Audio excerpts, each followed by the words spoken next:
जैसे ही कबीर परमात्मा अपनी कुटिया से प्रस्थान करते हैं, आकाश से एक सुंदर मुकुट उतरता है जो उनके शीश पर स्वयं आविराजता है। उसी क्षण आकाश से फूलों की वर्षा होने लगती है। दिल्ली का राजा सिकंदर लोदी अपने गुरुदेव कबीर परमात्मा को शाही हाथी पर बिठाता है और श्रद्धा से उनके ऊपर चमर सेवा करता हुआ भंडारे की ओर प्रस्थान करता है। जब कबीर परमात्मा उस दिव्य भंडारे के समीप पहुंचते हैं तो वहां उपस्थित असंख्य साधु संत उत्साह और भक्ति में डूबकर जयकारे लगाने लगते हैं।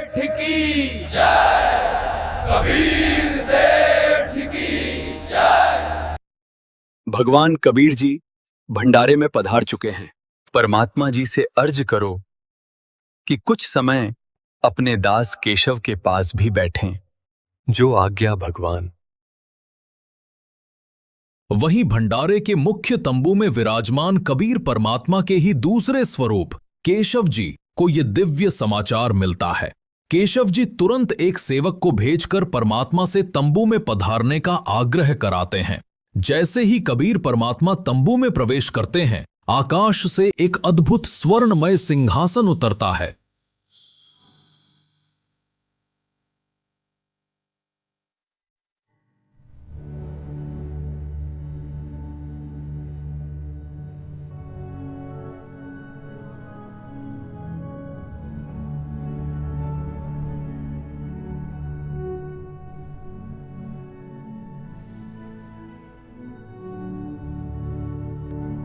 जिस पर स्वतः ही एक मनमोहक रेशमी आच्छादन बिछ जाता है। पूरा वातावरण जयकारों से गूंज उठता है और फिर आरंभ होती है वो दिव्य ज्ञान चर्चा, जहां स्वामी और सेवक दोनों एक ही सत्य के दो रूप बनकर विराजते हैं। हे परमपिता, सारी सृष्टि के सृजनहार, आप इस गंदे लोक में क्यों आ गए? हे परमात्मा, आपने इस जीव लोक के लिए वो हंसलोक सतलोक क्यों छोड़ दिया? सतलोक में दूध की नदियां बहती हैं, अविनाशी बाग हैं, गगन में दिव्य फव्वारे झरते हैं। वो सब छोड़कर आप यहां क्यों आए इस जीव लोक में?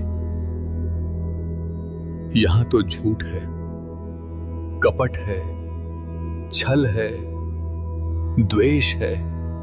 आप इनके भले की सोचते हो, पर ये आप ही के लिए बुरा सोचते हैं। आपके लिए रोज षड्यंत्र रचते हैं, फिर भी आप इनके बीच रहते हो। हे सृजनहार, आप ये सब कैसे सहते हो? यहां सतलोक जैसा कुछ भी नहीं है। ना गगन में फव्वारे हैं, ना ही अविनाशी बाग, ना दूध की नदियां हैं, ना ही आनंदमयी छटा। ना तो यहां नूर के नगर हैं, ना ही हीरे पन्ने जड़े हुए पहाड़। इस जीव लोक का हाल देखकर मेरा मन चिंता से व्याकुल हो उठा है। यहां तो एक पल भी बिताना मुश्किल है। मैं तो पागल जैसा हो रहा हूं। पर आप इन जीवों के बीच ही रह रहे हो, ऐसी घृणित स्थिति में, वो भी इनके ही भले के लिए। धन्य है परमात्मा आप। इन दुष्ट प्राणियों और इनके इस गंदे लोक को क्यों नहीं त्याग देते? क्यों नहीं छोड़ देते? मेरी अरज है मालिक, अपने उस अमर लोक सतलोक में लौट चलिए। सुनो केशव, अब मैं तुम्हें वास्तविक बात बताता हूं। केशव, मेरा प्रवेश सर्वलोकों में है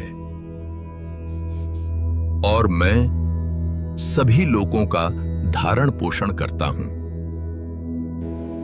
जैसे चुंबक में लोहे को अपनी ओर खींचने की शक्ति होती है, पर यदि लोहे में जंग लग जाए तो चुंबक भी उसे खींच नहीं पाता। वैसे ही जब आत्मा पर पाप की परत चढ़ जाती है तो उसका मेल परमात्मा से नहीं हो पाता। पाप के कारण आत्मा परमात्मा से दूर हो जाती है। हे केशव, सर्वप्रथम मैं इन जीवों को ऐसा मंत्र दूंगा जिससे इनके पाप का नाश होगा और फिर मैं इन्हें अपने साथ वैसे ही जोड़ लूंगा जैसे चुंबक जंग रहित लोहे को अपने साथ जोड़ लेती है, और फिर इन्हें अपने साथ वापस सतलोक ले जाऊंगा। हे परमात्मा, आप इनसे भक्ति कराना चाहते हैं, पर सोचिए ये कैसे आपका नाम जपेंगे इस नरक रूपी हाड़ चाम के शरीर में? इनके भीतर कैसे भक्ति का भाव उत्पन्न होगा? इस अशुद्ध देह में वास्तव में ये शरीर तो नरक का पात्र है। इनके शरीर में गंदगी भरी पड़ी है, खून, पेशाब, बिष्टा सब भीतर लिए घूमते हैं। फिर भी ये जीव घमंड और अहंकार लेकर चलते हैं। इस जीवलोक की धरती ऐसी है कि यहां तो एक कदम रखने पर भी दंड लगता है, पाप लगता है।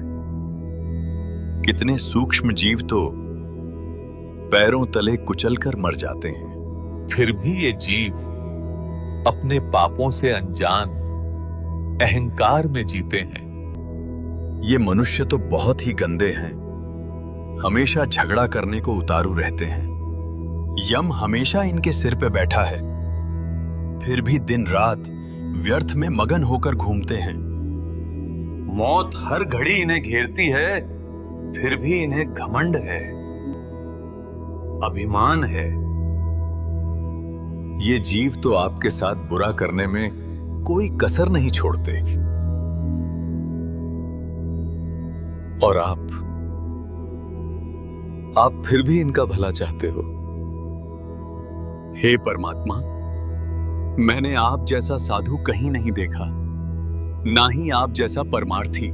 मेरी अर्ज है मालिक, अपने उस अमर लोक सतलोक में लौट चलिए। केशव, तुमने पूछा था कि इस हाड़ चाम के शरीर में जो गंदगी से भरा है, इसमें भक्ति कैसे पनपेगी?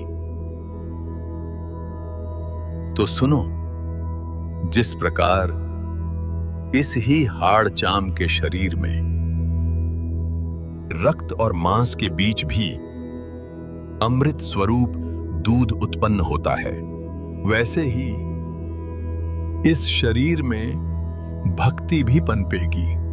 वो भक्ति सिर्फ मेरे द्वारा दिए गए मंत्र से बनेगी,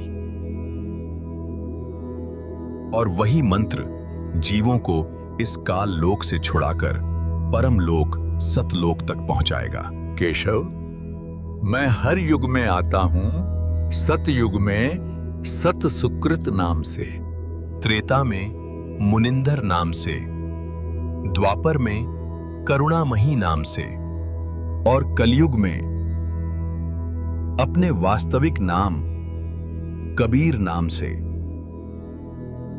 इसके अतिरिक्त भी मैं साधारण साधु संत की भूमिका निभाकर जीवों को सतभक्ति का ज्ञान देने की कोशिश करता हूं, पर ये जीव ये एक नहीं समझते, ना मेरा ज्ञान सुनना चाहते हैं, बल्कि मेरी बात को न समझकर मुझे ही मारने दौड़ते हैं। हे केशव, मैं अलग अलग भेष धरकर कभी जिंदा महात्मा, कभी साधु, तो कभी फकीर बनकर घर घर गया। इन सभी जीवों ने काल द्वारा फैलाया हुआ अज्ञान इतना अधिक सुना है कि मेरे द्वारा दिया गया सद्ज्ञान इन्हें कड़वा लगता है। जैसे जैसे जीव इस सद्ज्ञान को समझने और स्वीकारने लगता है, मैं उसे वास्तविक मंत्र देता हूं और इस काल लोक से मुक्त करा देता हूं। इसलिए मैं बंधनों से मुक्त कराने वाला बंदी छोड़ भी कहलाता हूं। केशव और परमात्मा की ये चर्चा 8 पहर तक चली।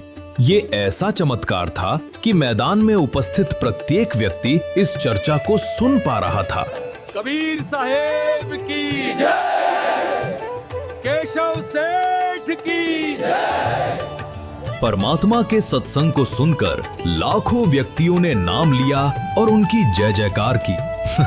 पर कहते हैं ना, दुष्ट ना छोड़े दुष्टता।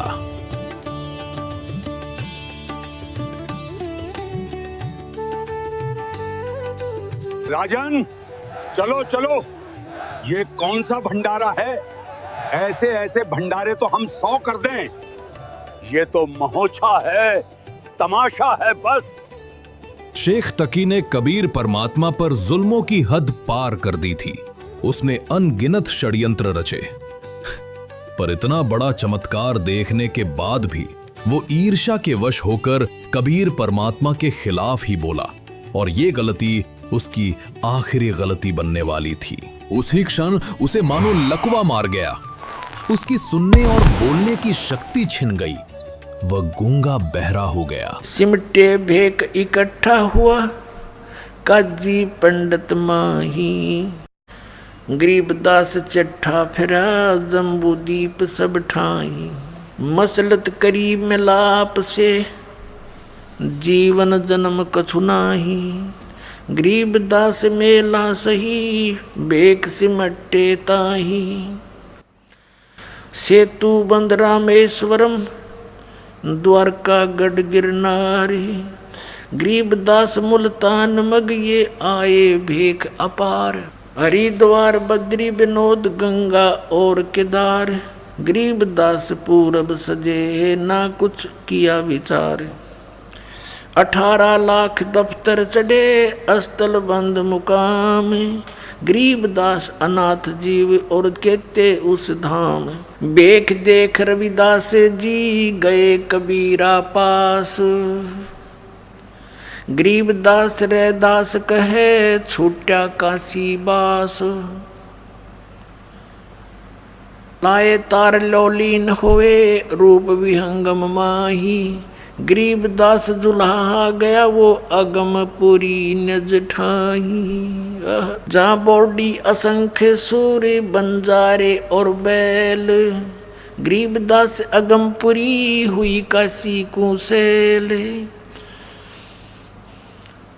जर्द श्वेत और हरे नग, बॉडी भरी अनंत। गरीबदास ऐसे कहा, लो कबीर भगवंत। अनंत कोट बालद सजी, तास लई 9 लाख। गरीबदास के 100 कला, एक पलकपुर जाके। ओ खाखी खंजू से पूरे अंजल का अधिकार। गरीबदास ऐसे कहा, सुन तू सिरजनहार। जहाँ कल्प ऐसी करी, चौपड़ के बाजार। गरीबदास तंबू तने, वहाँ पचरंग झंडे सारे। खुला भंडारा गैब का, बिन चिट्ठी बिन नामे। गरीबदास मुक्ता तूले, धन के 100 बलि जाऊं मैं। जिन्ने जनवा तुल हैं, बूरा घरत और दाल। गरीबदास आटे अटक ये लेवे मुक्ता माल। कस्तूरी पान मिठाइयाँ, लड्डू जलेबी चंगेर। गरीबदास नुक्ती ने रखी, जैसे भंडारी कुबेर। बिना पकाया पक रहा, उतरे अरस खमीरी। गरीबदास मेला शुरू हुआ, जय जय होत कबीर। सकल संप्रदा तृप्ति, 3 दिन जोनार। गरीबदास सठ दर्शनम, सीधे गंज अपार। शाह सिकंदर को सोनी, धन कबीर बलि जाऊं मैं। गरीबदास मेले चलो, मम हृदय दर पाऊं। कहे कबीर सुन साहा, तू ये भेख बिगाड़ा काम। गरीबदास कैसे चलूं, मोगठरी नहीं दाम। नहीं काशी में साह कोए, मोहे उधारा देत। गरीबदास ताना तनु, जब कुणबे की सुध लेत। मैं आधीन ऐ निकट हूँ उदर बरनी मोहे। गरीबदास माता दुखी और मोमन है छोए। ए कबीर तुम अल्लाह हो पलक बीच परवाह। गरीबदास कर जोड़ कर ऐसे कहता सा। तुम दयाल दरवेश हो धर आए नर रूप। गरीबदास ऐसे कह सहा सिकंदर भूप। उठे कबीर कर्म किया बरसे फूल आकाश। गरीबदास मेले चले वह चोर कर रविदास। 3 एक चंडोले में रे दास शाह कबीर। गरीबदास चौरा करे वो बादशाह बलबीर। मुकुट मनोहर बांध कर चढ़े फील कबीर। गरीबदास उस पूरी में कोई न धर है धीर। के सो चले कबीर पर कबीर कष्ट क्यों कीन। गरीबदास हाथी चढ़े ये मेला देखन 3। चौपड़ के बाजार फिर आए के सो पास। गरीबदास कुर्बान गति अब क्या क्या कहूँ बिलासी।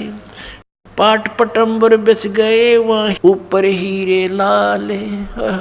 गरीबदास साहब धनी बोला ये मुक्ता माल। केसो और कबीर का तंबू माहे मिलाप। गरीबदास 8 पैर लगे गोष्ठी निजगर गाप। केसो कह कबीर से ये पूछे बाता बीने। गरीबदास क्यों उतरे ऐसे मुल्क मलीने। खान पान की इच्छ जित नहीं अदर बिमाने।